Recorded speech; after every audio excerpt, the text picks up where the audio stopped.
So again, I don't have a huge presentation. Mainly I wanted to make myself available for discussion and questions regarding the program.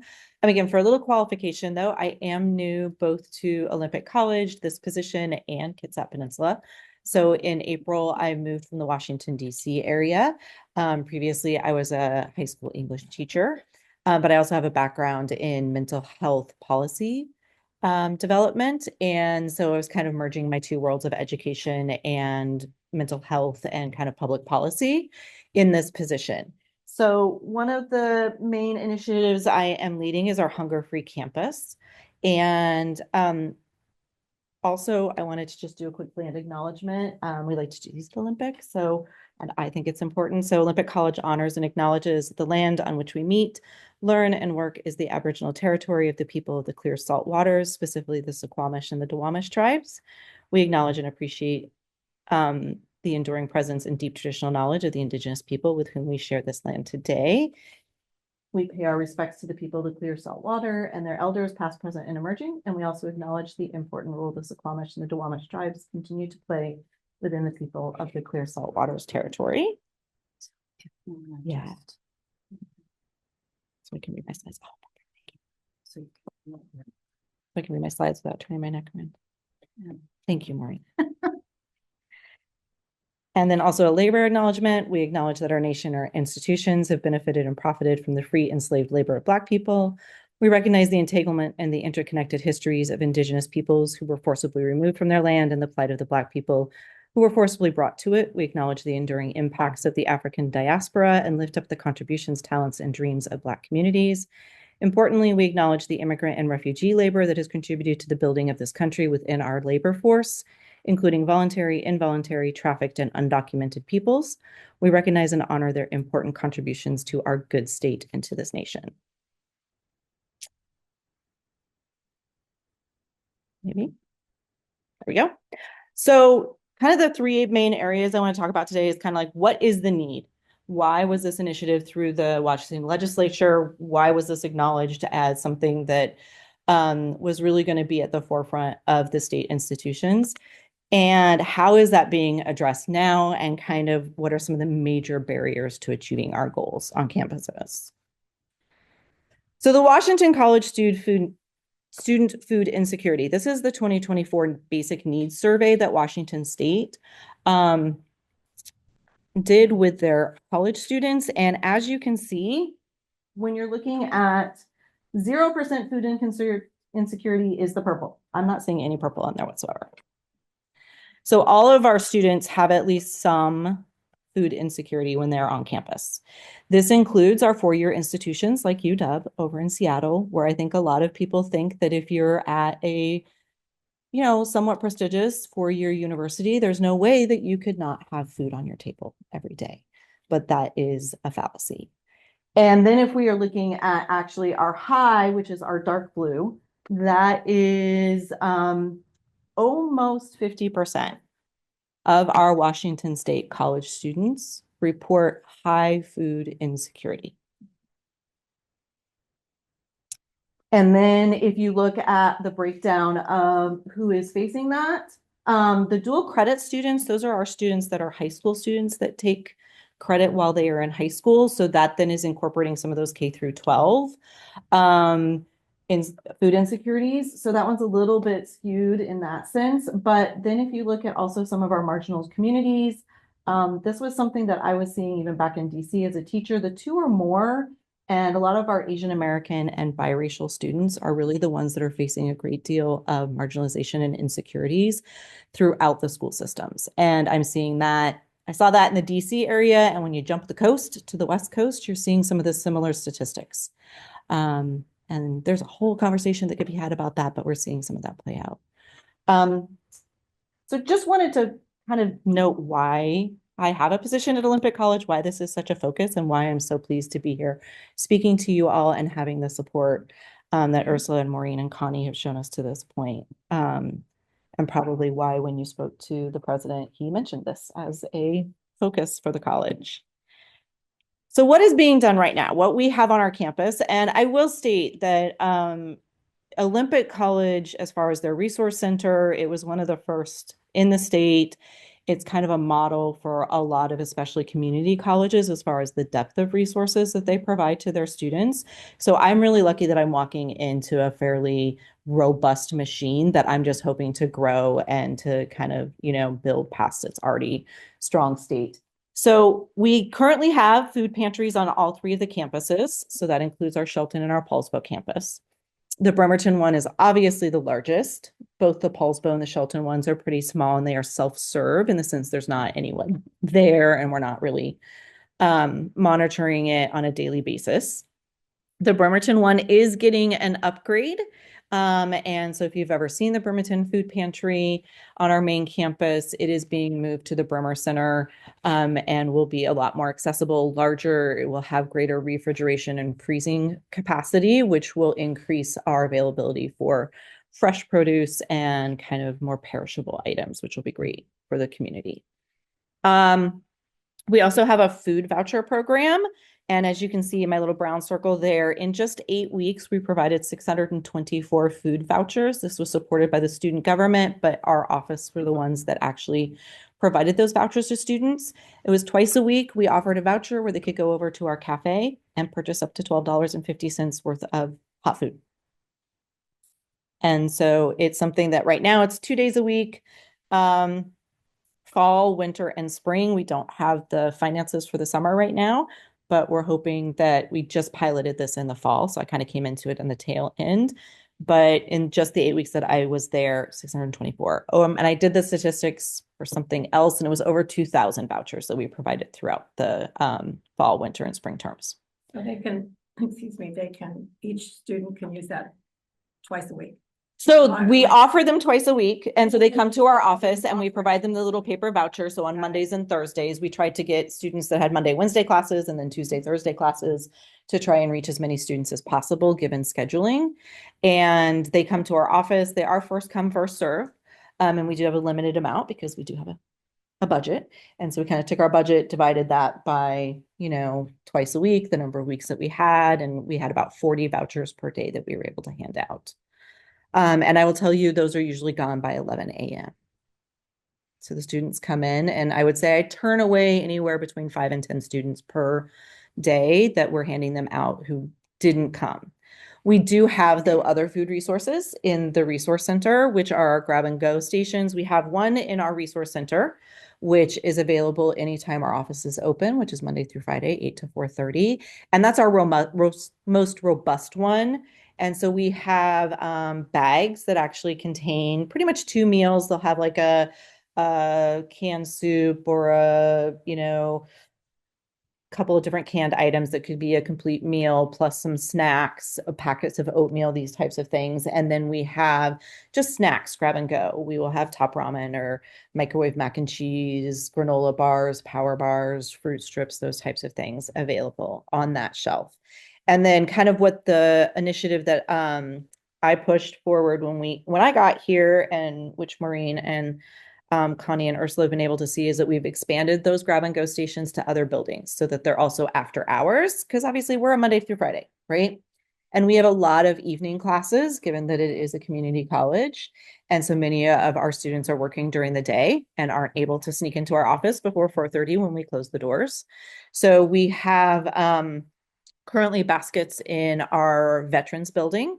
And so that's available to our veterans in their they have a little lounge area that we supply, and that's open over the weekends and in the evenings and such. In our health building, because a lot of our nursing students, that's the building that they use, and many of those are evening courses. We have one in our residence hall in order to kind of help provide some additional food resources to our students that are utilizing the on-campus housing, because that is actually one of the things that's coming out. A lot of the research is just because people are living on campus, and even in those 4-year institutions, if they have like meal plan type things, we're still seeing high food insecurity. And then we have currently one also on the second floor of our building 4, which is our humanities building, and it's also our advising and counseling, and we just have many, many students running through that building, and so it's a prime area. We're planning on expanding it to at least 1 more building, if not 2. We're just kind of working on location and those types of things, because they are unmanned. They're just a little basket that sits there with snacks. We do ask that students provide us their student ID, and that's all we need from them. And that's basically for our purposes for tracking and then proving to the student government who's funding us, to organizations, to internally the school itself that the program is benefiting students. So it's just a little.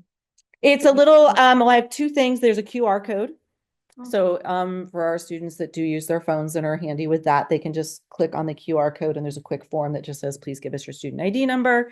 And it logs which station they scanned that at. So I get that information directly into a spreadsheet and I know, oh, hey, I had 10 kids at the building 3 and I can input their numbers into our system. Or there are these little paper slips that we have and then there's just a little box, kind of like a little suggestion box, right? Where you drop your little, and they just slip them in there with their ID number on there. And it kind of comes and goes as far as like we have this push-pull that we know we're not getting as many numbers as we are getting takers. But that's kind of a sunk cost in the sense of, right, when you're providing a kind of an unmanned free resource. But even with them being available, the numbers that I have here, the grab and go stations just since April 28th, which is when we expanded them to the other buildings. Oh, and I'm sorry, we also have one at our Poulsbo and our Bremerton and our Shelton campus that we provided. And so those are after hours and accessible to them as well. We had 290 unique visits, meaning 290 individual students since April 28th till Friday was when I pulled this data, utilized these grab and go stations with 891 actual data points. So that means like, obviously we had students using it 3, 4, 5 times. And those are just the ones that are being reported. So we know that there's a chance that that could be close to double given what we're expecting the return on them giving us our numbers, which for about 2 months is, or not even 2 months, about 7 weeks is pretty impressive and highlights that need, that it is absolutely there and that the students are utilizing this resource. We also have a basic needs navigator. This is another legislative position. So state colleges, the Washington State Legislature provided funding for, and then a requirement that all state schools now have a basic needs navigator as part of their college team. And Julie Schwampy is ours, and she comes actually from case management with the Department of Families and Children. So she has a lot of experience. And her job is to help all of the OC students find whatever resources they need to meet whatever basic need is not being met. So whether that's housing, whether that's food, childcare, transportation, and so she's funneling all of that information and she's just our wealth of knowledge. So she absolutely assists with the food insecurity through those resources. And then community connections. Again, we provide a calendar to all of our students of all of the hot meals that are provided in the Bremerton area when they come into our office. And if they're suggesting that they have a food insecurity, I also I collect emails from those numbers that we do get through those grab and go stations. And I recently sent out a food survey. And with that food survey, to kind of help get a little bit more internal information, I provided some resources. And one of those was the list of the hot meals that are provided here in the Bremerton area. And then it also, the same kind of email that I send out and the information that we're trying to send out on a quarterly basis to our students includes the community pantries where those can be found. We're really lucky, right? We pretty much abut Bremerton Food Line. Our campus does. It's half a block away. And so that's a great resource that I'm teaming up with and that we can also send our students to. Speaking of that, the Nourishing Network is a network of individuals that work for different organizations, the food pantries, and I myself am now a member of it, that get together on a monthly basis and we share what's going on in the community. We share what we have to offer, what needs we may have that may be met by one of the other members at that meeting. And so just kind of really making sure that none of us are working in a silo. I think that was one thing coming from the education world and the teaching world. It is so siloed. And I was always a member of our equity team when I was teaching in these types of things, which was always trying to expand those silos and trying to get us to, I was an English teacher and I'm like, why do we not have the humanities class anymore where I teach with a history teacher and we're doing these things in parallel? And so I think I came from a system of we were being, and even mental health policy and the mental health world is very siloed. And I'm like, that's not how this is going to work. And so coming to organizations such as yours, the Nourishing Network, and working within the community is the only way we're going to address any of these problems.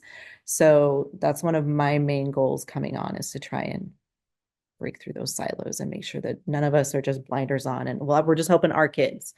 Well, our kids live in Bremerton, our kids live in Shelton, our kids live in Poulsbo, they work there, they have students at the schools.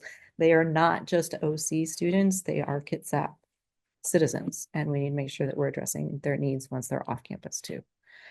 Yeah. A couple questions. Yeah. You said that you're moving the pantry to the Bremerton food. So will they just have, will your donations just go in with everybody else in the student, or will it be segregated and your students go to a certain section? Or so the pantry works a little bit differently than the grab and go stations. Right. And so, yeah, so that will be, right now our food pantry is in our Bremer Center, but it's kind of in a back little room. It's like a former office or classroom. And so they're moving it into a physically larger space. Oh, it's not going to the food thing. No, Okay, I'm sorry. misunderstood. No, I apologize No, if that's right.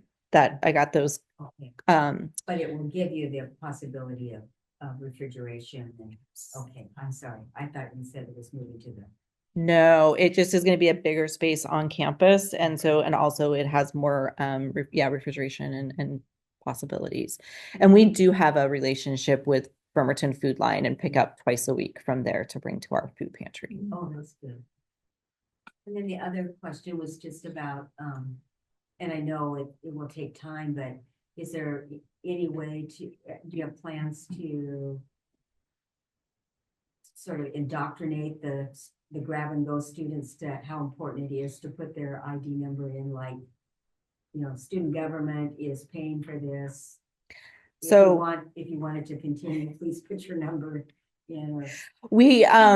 we brainstormed that. We do have some signage currently. There's on each grab and go station 2 signs, one that is kind of the more formal one where they can get the QR and they're like, this is courtesy of your resource center and the student government. Please make sure. And then there's one little sign that's kind of more of like a little fun one that says, help us make the snack, stations a success. Leave your number every time. And so we are, and I think part of it is it's a new program.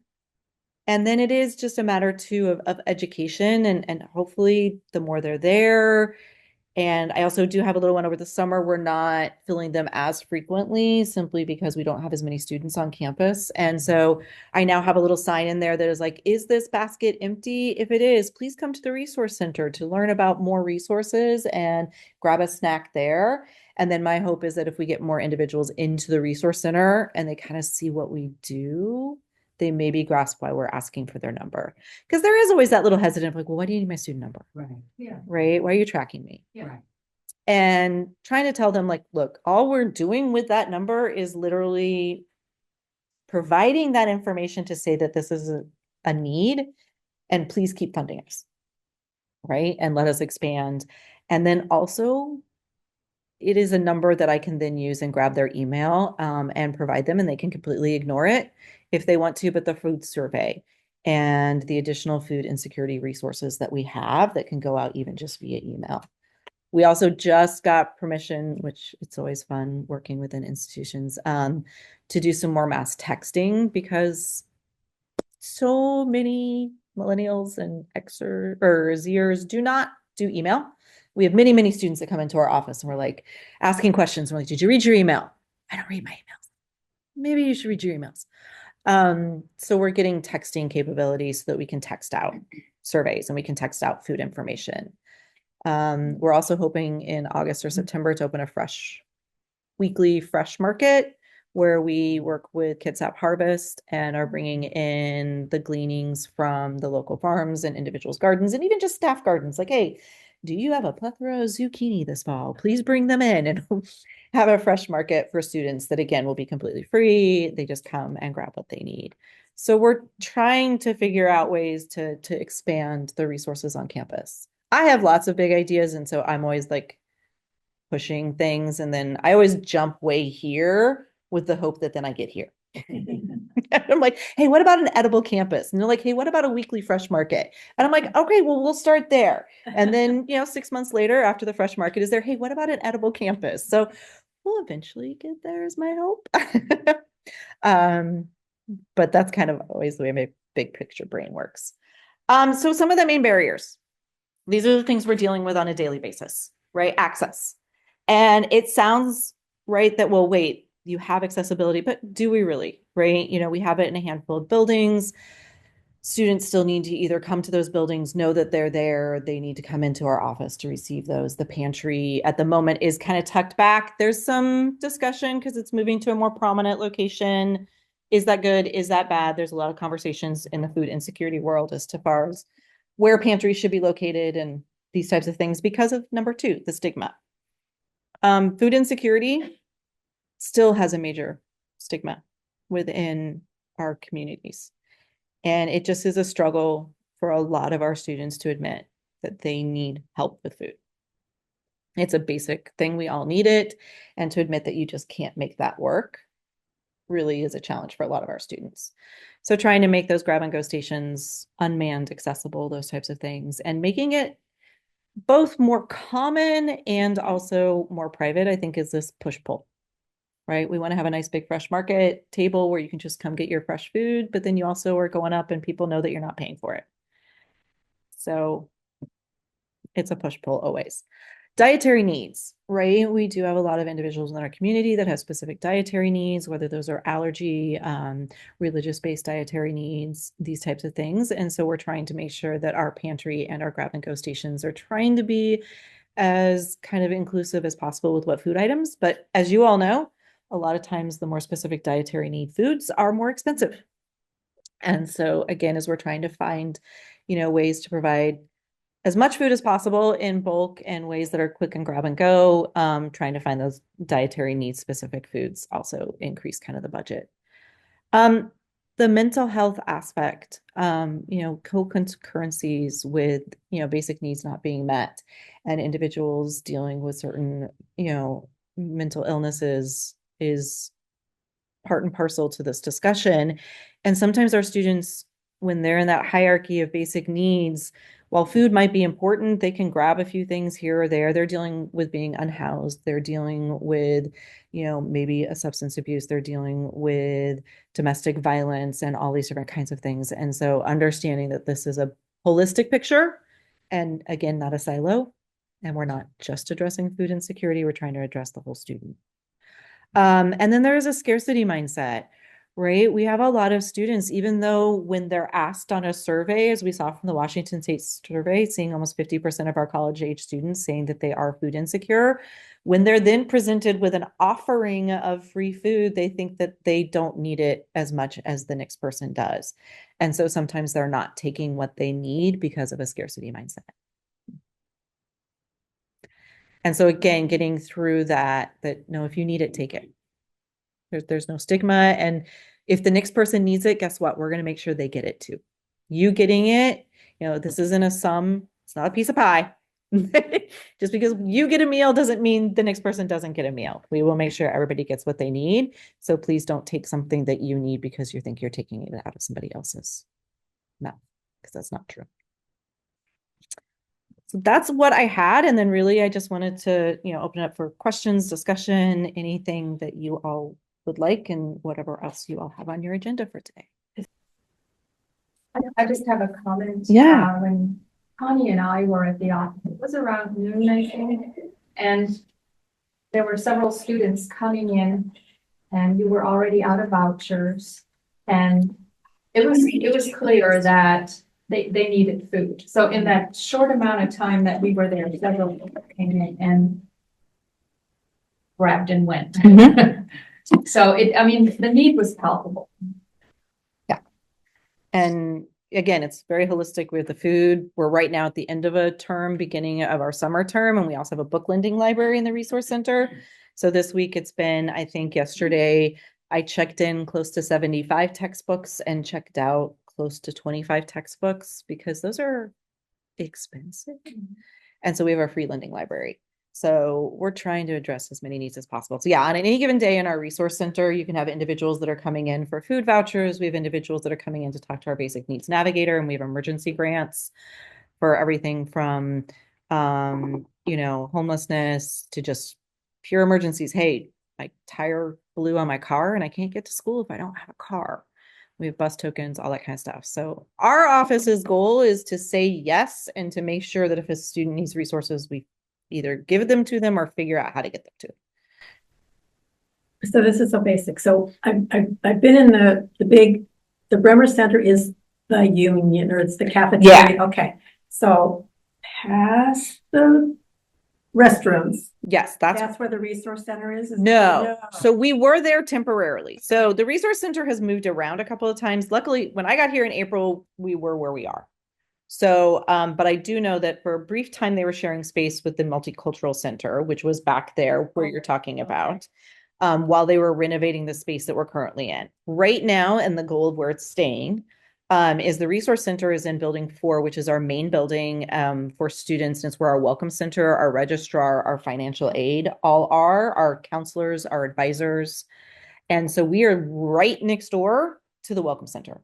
So when students come in to OC and they're registering or they need financial aid, they go to our welcome center windows, and literally our office is right next door.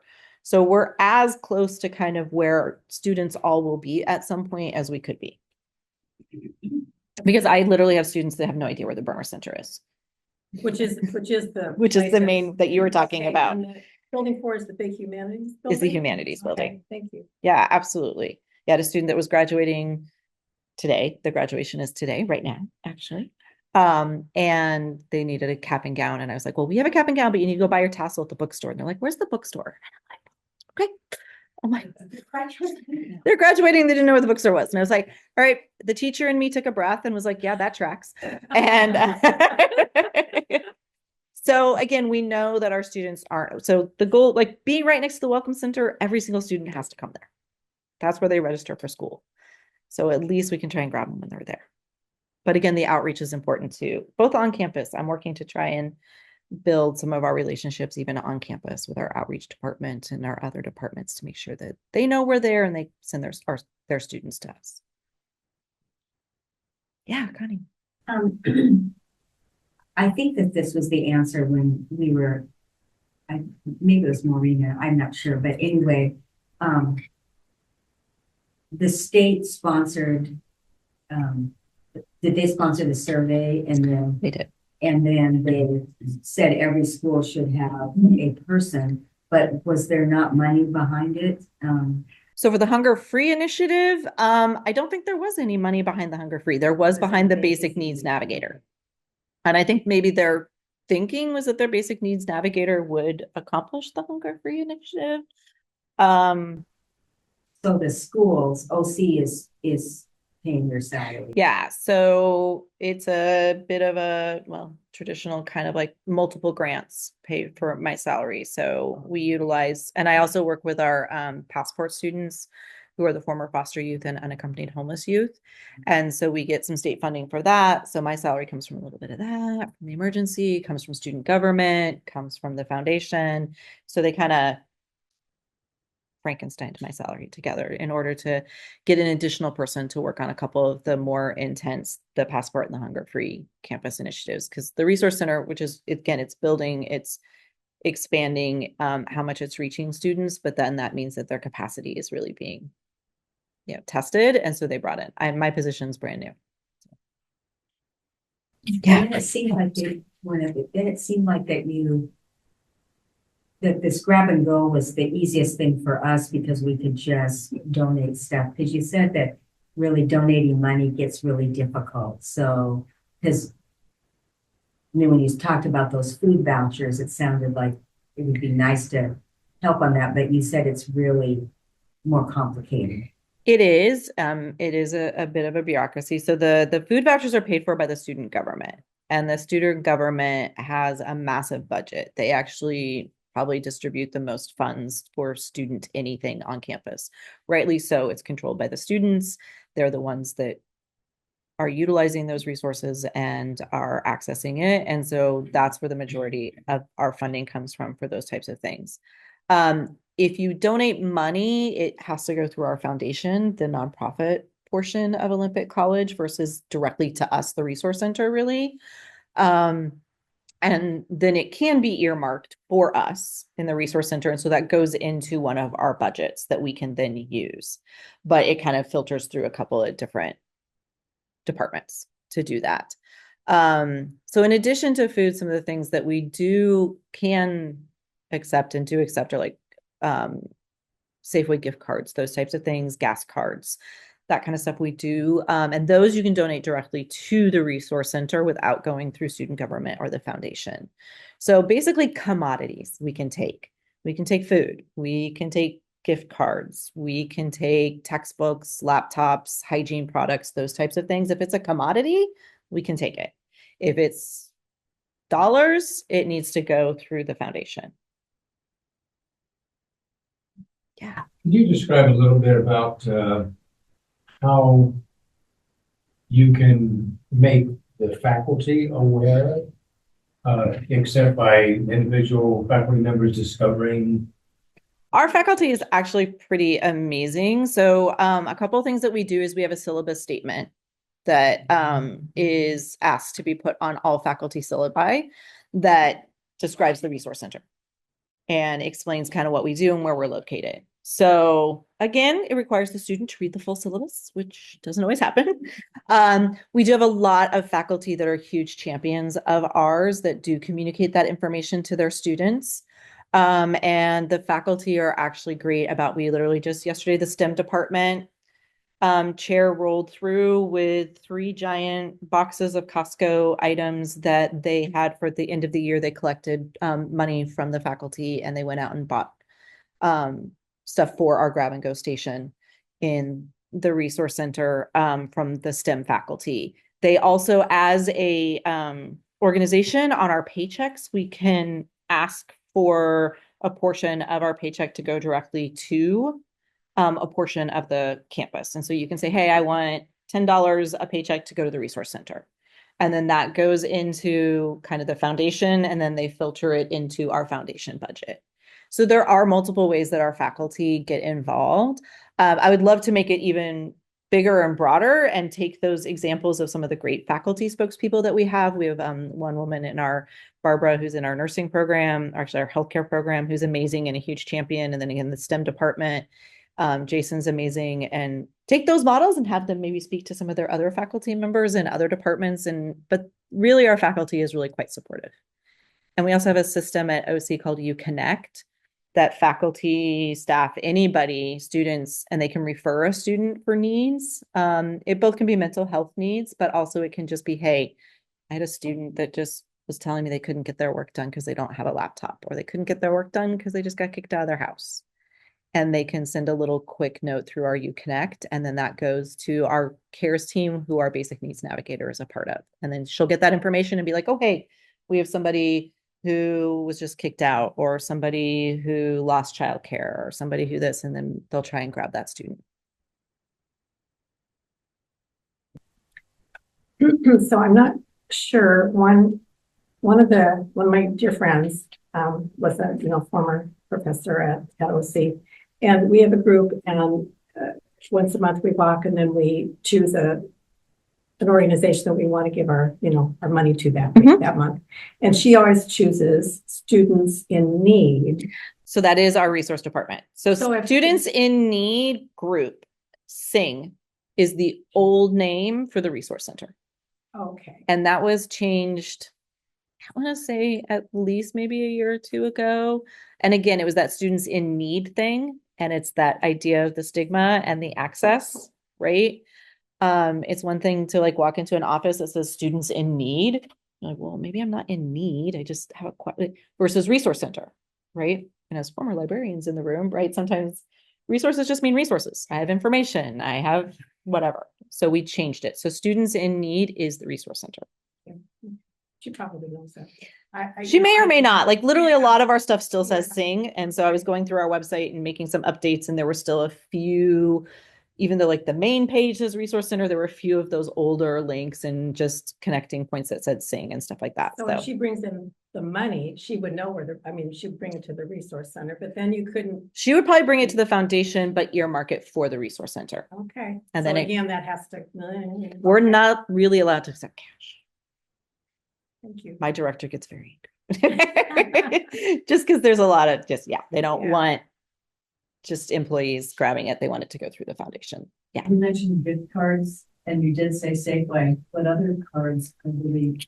So the reason we like Safeway the most is because it can both be groceries and gas. Mm. And so it meets two needs. And so a lot of times we get donations. There's a local church that has been donating some, Safeway gift cards, but any of them, like Walmart is a good one. But really Safeway is probably because it does cover both those needs. Fred Meyer. Fred Meyer would, because there's Fred Meyer gas stations as well. So yeah, any place that has that connection with the gas station is useful because we have a lot of students that come in for gas cards. But it's also nice to hand them the Safeway card they're usually $100 and to be like, hey, go fill up your tank, plus get some food. Do you need diapers? Do you need this? Do you need that? And walk into Safeway and get some things that you need. And we also do bus tokens as well. So we purchase those and those types of things to try and help students because we've tried it. And I guess my goal is to maybe try it again, but like discounted Orca cards for students. We don't have that option at OC. If they're on SNAP benefits, then they can get a reduced price Orca card. So that we do work with students on. Kind of one of the first questions that Julie usually asks is, are you on SNAP? And then if they are, it's like, okay, let's talk about what other resources become available as a result. But just because you're an OC student, you don't get a discounted Orca card, which it's a little frustrating. We have a new interim president, plus I think that it was tried and it was just really laborious in the way that Kitsap Transit wanted us to do it because they only do monthly passes. So they wanted us to renew every single student's monthly. And we're like, I don't know that that's really feasible for us to do unless we had one person and that was their job. So schmoozing Kitsap Transit, talking to them again. Yeah. You have a culinary school. Do you use your culinary school to feed your students? So that the voucher program is connected with the culinary school. So the students, the Mondays and Thursdays that we provide those hot meal vouchers, it's the culinary students are in the cafe cooking. So they're both getting the experience, plus they're helping provide those meals to the students. We would love to make that more robust. I have a current little side in right now with Meals on Wheels who's looking for a new kitchen to prepare their meals for. And so I have a little conversation to be having with my director and the head of student affairs and to see if there's something that we could team up with them. And then also there's some conversations. We have a new cafe manager who's amazing. And there's some conversations too about food waste and about when we have events on campus and when the culinary team is doing things and they're cooking things for the classes, what can we do with those end products? Can we get those to the students? There's some, health department permitting finagling that we have to do when it comes to reprocessing of foods and those types of things. So kind of getting those things aligned. But yeah, there's definitely big picture goals to make sure that our culinary team is helping address this need. Food waste is a whole environmental thing. Amy Lawrence teaches in the biology. Okay. We tried a program, it failed miserably, sadly, but about food waste, and that's something that I know she's interested in. Okay. I'll maybe take her name before I leave, and that way I can get her on my radar. She's one of our members. Oh, okay. She's also, she's a member. And I know that there's been a few things, and my director is absolutely phenomenal. She literally built this from a one-person closet to where it is now over her 17 years at OC. And again, it's an example for a lot of schools as far as there was basically a needs resource center at Olympic. And then all of a sudden the state was like, every school needs to have this. And Olympic is like, we already have it. We're just going to make it more robust, which is awesome. So we definitely, but there's still roadblocks that you come into, and you try different things and they fail. And then I think the goal is okay, well, how long has it been since it's failed? And when can we try it maybe again from a little different? When you're science students could be your ticket to your edible cannabis or the start of it. And I think you would get support from Amy. Okay. I don't know that. And again, it's one of those things like, I am absolutely the big picture person. And then it's like, okay, I'm going to ask for the moon and then let's see what we can get right now. And then I'll keep asking for the moon every 6 months. I'm sure. Science experiment. Science experiment. And then, yeah, the culinary department. Absolutely. That was actually one of Marty before he left, I think had been working with Bremerton Food Line about maybe utilizing the culinary department and reprocessing of foods, which is why then when Meals on Wheels was looking for a new kitchen, Food Line reached out to me and was like, hey, Marty was kind of working on this a little bit, mentioned it like a year or two ago, kind of got dropped. Do we want to try and pick it back up? And I was like, I will do my best. Yes, absolutely. I don't mind being the squeaky wheel. As I said, I just moved here from Colorado. I worked in student services at 3 different higher education institutions, and I'm thinking, they could probably use something like this at these different places. Are you aware of this type of initiative in any other state? Has any other state done a survey of food scarcity, hunger for colleges? I know New York has done one. And I believe New York has not the Hunger Free Campus, but I believe they have something similar to the Basic Needs Navigator kind of requirement. And then California has something a little bit different. But no, there's not that many states that it's a state level requirement. Obviously, you have a lot of school districts that do it on their own. I came from Fairfax County, which is the 9th largest school district in the country outside of Washington, D.C. And as a school district, we were doing a lot of those types of things, but it certainly was not a Virginia state initiative. Thank you, Cory. Thank you all for having me. You're I much awesome. appreciate it.